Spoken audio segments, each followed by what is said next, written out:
By 6, Amelia had whipped up a 6-dish dinner with soup, Chad Felton's favorites of course. By 7 she'd prepped his bath, complete with rose petals and candles. By 8 his slippers were perfectly lined up by the door. At 9 Chad finally strolled in. Amelia stepped up, taking his suit jacket.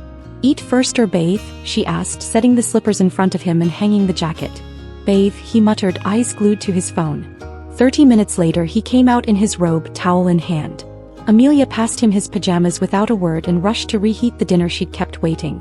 Chad, used to her quiet service, barely looked her way. In a good mood tonight, he stayed fixated on his phone, a faint smile playing on his lips as he typed. Amelia's eyes flicked to his screen, catching the name Irina. Her expression wavered for a split second, but she quickly looked away and kept moving. Her own phone buzzed. It was Miranda. With a sigh, she picked up. "Amelia, are you really divorcing Chad?" She stared out the window, where a single night-blooming flower glowed softly under the lamplight. After a pause she answered, "You've always known why I stayed. That contract's done now. Irina's back, divorced, and Chad, he doesn't need me anymore." Miranda let out a heavy sigh, her voice laced with regret. "You've been through so much these past years. I hoped your dedication would win his heart, but never mind. With Irina back, I guess I don't have to worry about him anymore. 5 years ago you gave up studying abroad for Chad. If you're still interested, I can help set it up again." Amelia's gaze stayed on the flower as it fully bloomed, her thoughts quiet. 5 years of her life gone. It's time to move on. "Thanks," she said. "Please make the arrangements. I'm ready to leave." By the time the call ended, the flower outside had already started to wilt. Briefly beautiful, now fading fast. Just like her 5 years with Chad. Her family had struggled financially, but the Feltons' support had given her the chance to stay in school and excel, eventually earning the school's only foreign exchange scholarship. Grateful, she'd gone to the Felton estate to thank them in person, a gesture most would have skipped. Miranda had planned to politely dismiss her, but after a long, thoughtful look, she'd said something that changed everything. "If you really want to repay us, I have a favor to ask." From Miranda, Amelia learned the tangled story of Chad and Irina. Chad was the golden boy, Irina the golden girl. Both from prestigious families, childhood friends who grew up side by side. Everyone knew Chad adored her. But when Irina said she wanted a love that grew slowly and deeply, he chose to quietly support her from afar. After college, Chad decided it was finally time to confess. But before he could, Irina introduced her new boyfriend and announced she was leaving Caldora with him. Stunned, Chad raced to the airport that night, only to crash his car on the way. By the time he woke up after surgery, Irina was already married abroad. The once proud Chad fell apart, shutting himself away and drowning in wine. Miranda, desperate to pull him out of his spiral, saw an opportunity when Amelia showed up to express her gratitude.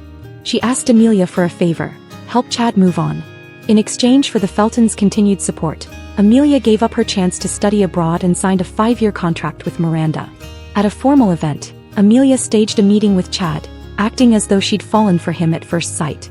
She pursued him openly, earning a reputation as the woman hopelessly in love with Chad. Over time, Chad grew used to having her around, but his heart stayed cold. One night, during a yacht party with his closest friends, they made a bet. Whoever's date could retrieve a ring tossed into the sea would win rights to a prized piece of land in Averville. Chad, exhausted after days of failed negotiations, saw his chance. While the others balked at the stormy waves, Amelia didn't hesitate, she dove straight in. For the first time, Chad lost his cool. When they pulled Amelia from the water, he wrapped her in his arms, his voice shaking. "Amelia, let's get married. I'll try to love you." Only later did she find out his sudden proposal wasn't about her. It was triggered by a social media post. Irina had shared a picture of herself and her husband under the northern lights that same night.